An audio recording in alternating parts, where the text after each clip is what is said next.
Welcome back, everyone. If you are here, you probably survived episode 1, where we dipped our toes into the weird, wonderful, and occasionally confusing world of force. Today, we're diving deeper and exploring types of forces. Yep, they are more than just pushes and pull. They come in flavors. Think of forces like superheroes, each with their unique power. Last time, we introduced the idea of force, that push or pull that makes stuff happen. Whether it's lifting your physics textbook, which, let's be honest, can feel like lifting a boulder, or pushing your little brother out of the way. I mean gently, of course. Force is the key. So if you missed it, check it out to get the basics down before moving on. Recall that in our previous episode, we defined force in physics as the push or pull that causes an object to move, stop, or change direction. And we express force mathematically as mass multiplied by acceleration,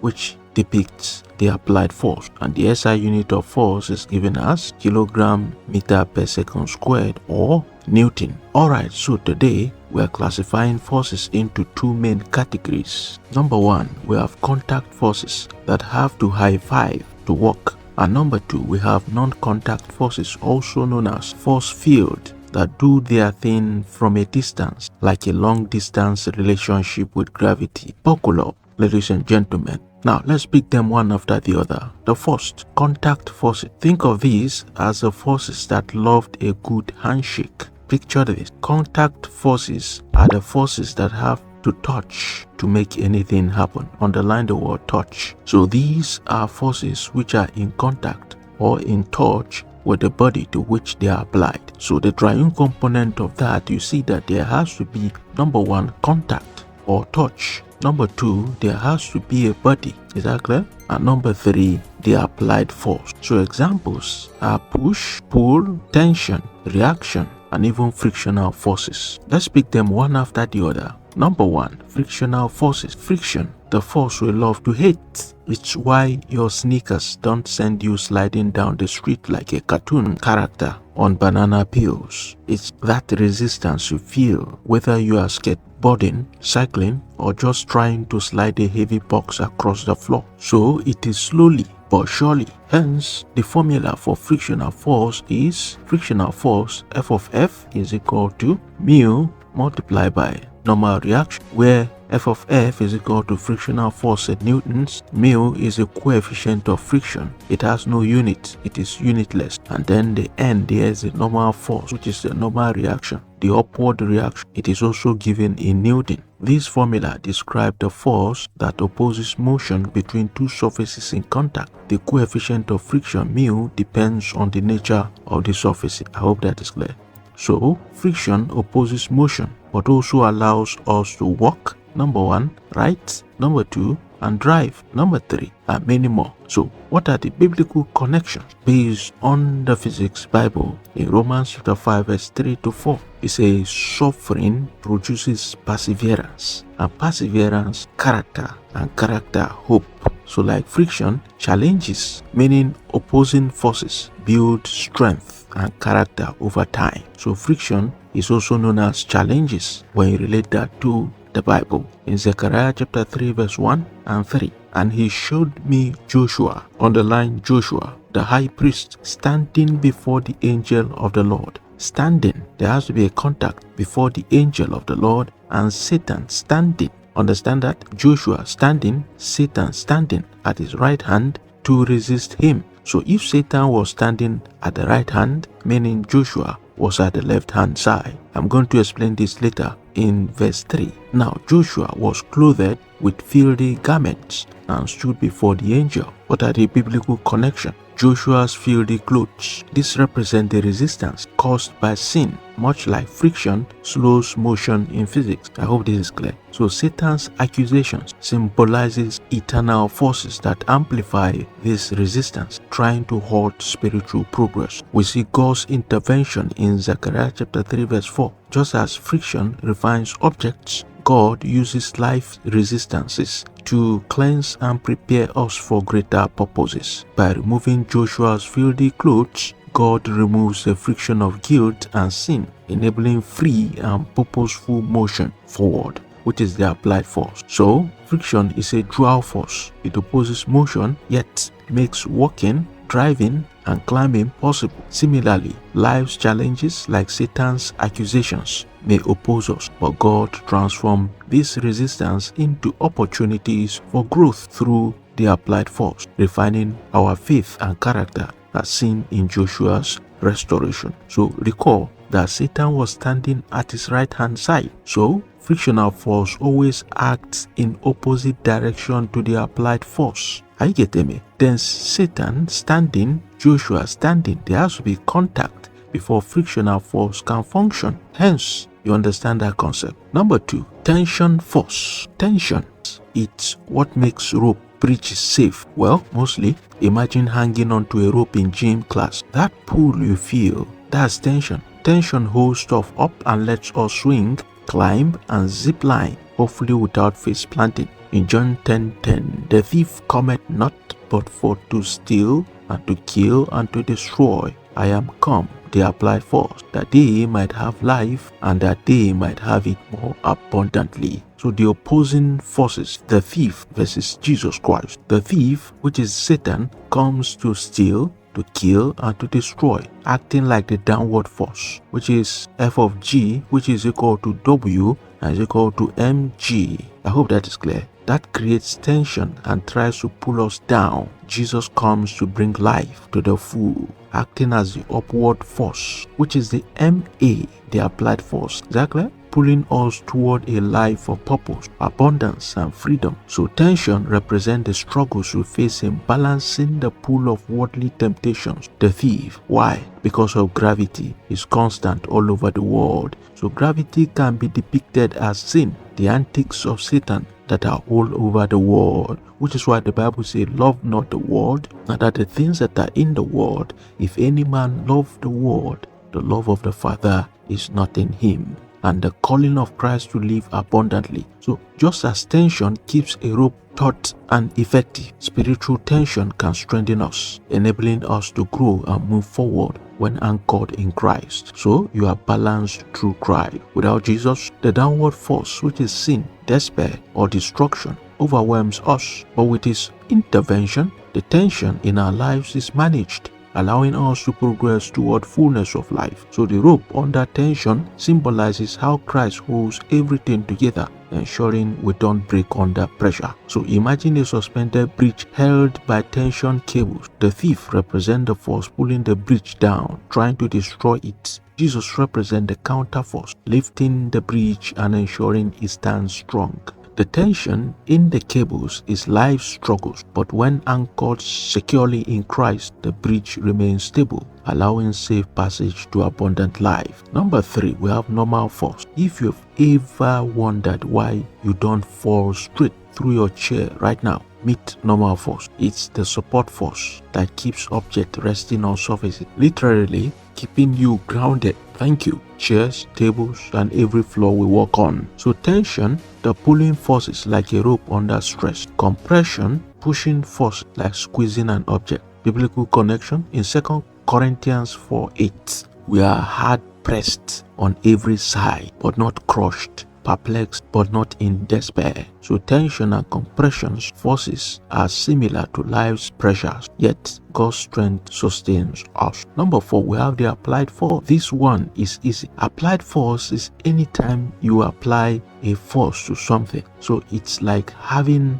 or high-fiving a door to open it, or pushing a heavy cart at the supermarket. It's the force of, hey, let's get moving, and it is denoted as MA, which is mass multiplied by acceleration. So in Matthew 11:28-30, for my yoke is easy and my burden is light. So a balanced life in Christ brings peace, while unbalanced forces strain and sin disrupts stability. Number 5, we have air resistance force. Ever stuck your hand out of the car window? That pushback from the wind is air resistance. Air resistance is like the friction of the sky. It slows down objects in motion like parachutes or free-falling in Job 1:7 and 10. And the Lord said unto Satan, Whence comest thou? Then Satan answered the Lord and said, From going to and fro in the earth, and from walking up and down in it, hast not thou made an hedge about him, and about his house, and about all that he had on every side? Thou hast blessed the work of his hands, and his substance is increased in that land. So Satan has the air resistance. Satan roams the earth, seeking to oppose and disrupt those people moving forward in faith. He sustains or function as spiritual air resistance, trying to slow down or hinder our journey of obedience to God. God's hedge of protection has a drag coefficient, which is CD. So in verse 10, God's hedge around Job symbolizes divine protection that reduces the drag Satan can cause. Without this protection, Job would face greater resistance to his spiritual progress, just as objects with low drag coefficients move more easily through air. Faith and velocity is V. So Job's faith, symbolized by velocity, propels him forward in life. So the faster we move forward or towards God's purpose, the more resistance we may face from opposition, which is Satan's trials or temptation. Yet a strong spiritual foundation reduces the impact of this resistance. So the role of air resistance in refinement, just as air resistance in physics stabilizes motion and prevents uncontrolled acceleration, the trials brought by Satan with God's permission refines and tests Job's character. God allows resistance not to harm but to build perseverance and faith. You can see that in James 1 verse 2 to 4. So imagine Job as an arrow flying through the air. Satan represents the air resistance trying to slow the arrow's flight. God's hedge of protection reduces the resistance, enabling the arrow to stay on course. The arrow's shape, which is Job's integrity and faith, determines how well it withstands opposition. When God temporarily lifts the hedge, Job faces increased resistance, yet his faith keeps him moving forward, proving his righteousness despite adversity. Number 6, we have spring force. They are bouncy, they are fun, and they store energy. Think of a trampoline. You jump, the springs compress, and then boing, the spring force shoots you back up. We see it in everything from shock absorbers to pogo sticks. In 1 Peter 5:8, be sober, be vigilant, because your adversary, the devil, as a roaring lion, walketh about seeking whom he may devour. So the devil has a disturbing force. The devil, described as a prowling lion, seeks to pull believers away from their spiritual equilibrium. This displacement, represented by X, represents temptation, sin, or fear that moves us away from our stable position in Christ. So God's restoring force is F of S. Like the spring force, God's spirit constantly works to pull us back to spiritual alignment. The greater the displacement caused by the devil's prowling temptation or fear, the stronger God's restoring force acts to draw us back to Him. So faith represents the spring constant, K. The spring constant represents the strength of our faith and reliance on God. A strong faith resists significant displacement, minimizing the impact of the devil's attack. Conversely, a weaker faith, which is K, allows for greater spiritual instability. So just as a spring requires proper alignment to function effectively, believers must be alert and of sober mind to recognize the devil's schemes. Remaining vigilant keeps us from being displaced too far, ensuring we remain close to our spiritual equilibrium. So imagine a spring attached to a weight. The weight represents the believer. The devil's prowling is like an external force pulling the weight away from equilibrium. The spring's restoring force symbolizes God's pull to bring us back to balance. A stiffer spring, stronger faith, resists greater displacement, while a weaker spring allows the weight to be pulled further. So the believer's job is to stay alert and maintain faith, minimizing the devil's ability to cause spiritual displacement. These are forces that act when two objects are physically in contact. Summarily now, frictional force, we said that it opposes motion between surfaces. Normal force, the support force exerted by a surface. Tension force, the force transmitted through a rope or string. Applied force, a direct push or pull. And then we're able to connect biblically with Proverbs 27:17. As iron sharpens iron, so one person sharpens another. Contact, just as friction sharpens tools, interactions, contact between people refine and strengthens character. Application of contact forces. Contact forces are what keep you safe on the road. help you build things, and let us push, pull, drag, and lift our way through life. Next time you shove your way to the front of the launch line, remember, you are applying a contact force. Not that I encourage that, of course. Number 2 now, we have the non-contact force or force field. These guys are mysterious. They work without touching, like telepathic forces. Non-contact forces, they are like the ultimate social distancers. They work their magic from afar. Wow, these are forces whose sources do not require contact with the body to which they apply. Triune examples, we have the gravitational force, we have the electric force, and we have the magnetic force. Now, if you look at the triune component of non-contact force, of course, we have the body. Then number 2, we have the influence without contact, the region of space where these forces can be felt, representing the distance apart. And then we have the force itself. Let's pick number 1, the gravitational force. Gravity, the one force that never lets you down. Literally, it's why apples fall while we stay planted on the earth, and why dropping your phone feels like slow motion disaster. Gravity pulls everything with mass towards each other, whether it's you and earth or earth and the moon. So, biblical connection in Hebrews 1:3. He upholds the universe by the word of his power. The fundamental forces reflect the power God uses to sustain and govern the physical universe. In Daniel chapter 10 verse 12 and 13. Then said he unto me, Fear not, Daniel, for from the first day that thou didst set thy heart to understand and to chasten thyself before thy God, thy words were heard, and I am come for thy words. Verse 13. But the prince of the kingdom of Persia withstood me 21 days. But lo, Marcus, one of the chief princes, came to help me, and I remained there with the kings of Persia. So gravitational force as God's response to Daniel's prayers. So Daniel's prayers and God's response are analogies to the attraction between two masses M1 and M2, because gravitational force F is equal to G M1 M2 over R squared. So the M1 is the mass 1 and M2 is the mass 2. M1 God, M2 Daniel, and there is an attraction. Just as gravitational force draws masses together, Daniel's faith and humility, M1, draw a direct response from God, M2. Resistance as external forces. The prince of the Persian kingdom who resists the angel's journey to Daniel's represents forces that oppose spiritual connection. Much like friction or air resistance hinder the effect of gravity. Despite these obstacles, the gravitational pull, God's commitment to Daniel, ensures eventual victory. The rule of distance, R. In physics, gravitational force weakens as distance increases. So similarly, the strength of our spiritual connection can feel weaker when distance, which is doubt, fear, or resistance, grows. Yet God's pull remains constant, ensuring that even distant prayers are heard and answered in due time. Marcus as a reinforcing force. The arrival of Marcus to assist the angel parallels how combined forces in physics can overcome resistance. Just as gravity may be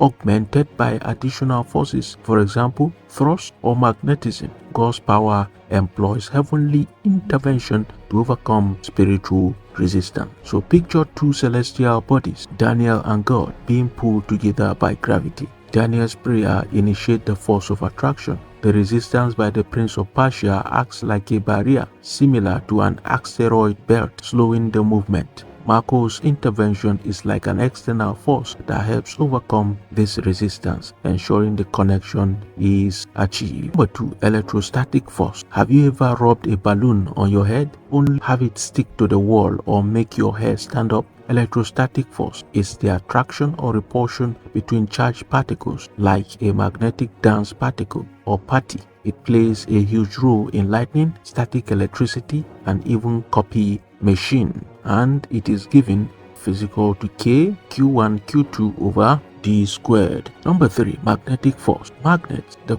quiet workers of the universe, they attract or repel each other based on their poles, like little invincible bodies. Magnetism is why compasses work, why your fridge is covered in souvenirs magnet. So these are forces that act at distance without physical contact. We've described gravitational force as a force that pulls objects towards the Earth, magnetic force, the attraction or repulsion between magnetic materials, and then electrostatic force, the force between charged particles. And then in Jeremiah 31:3, I have loved you with an everlasting love, I have drawn you with unfailing kindness. So God's love is like gravity, an unseen yet constant force that draws us toward Him. So applications of force field, non-contact forces are essential to everything from space exploration to electricity. They keep planets in orbit, allow magnets to power motors, and are even why we have electricity flowing through power lines. Imagine a world without gravity. You'll be floating around like an astronaut, and Earth would be pretty boring without all its other magnetic and electrostatic attractions. So conclusively, there you have it. The main types of forces: contact force that need a little nudge to get started, and non-contact forces that just float around, making things happen. Knowing the types of forces helps us understand everything from how we walk to how stars are held together in space. Amazing, right? Now, if today felt like a force overload, don't worry. In the next episode, we are zooming in on just one, which is called friction. Why? Because it's everywhere, and whether you like it or not, you use it every day. Think of it as that friend who keeps you from sleeping, helps you drive, and sometimes keeps you from moving at all. So join me next time as we friction our way through life. Hit that subscribe button and let's keep this force field adventure going. Stay curious, stay excited, and remember, physics is all around you if you just look for it. So if physics is life, then Bible authorizes physics. Connect to our social media handles at PhysicsBible, the Triune Physics, for latest update. Thanks for joining us. Stay equipped, stay liquid.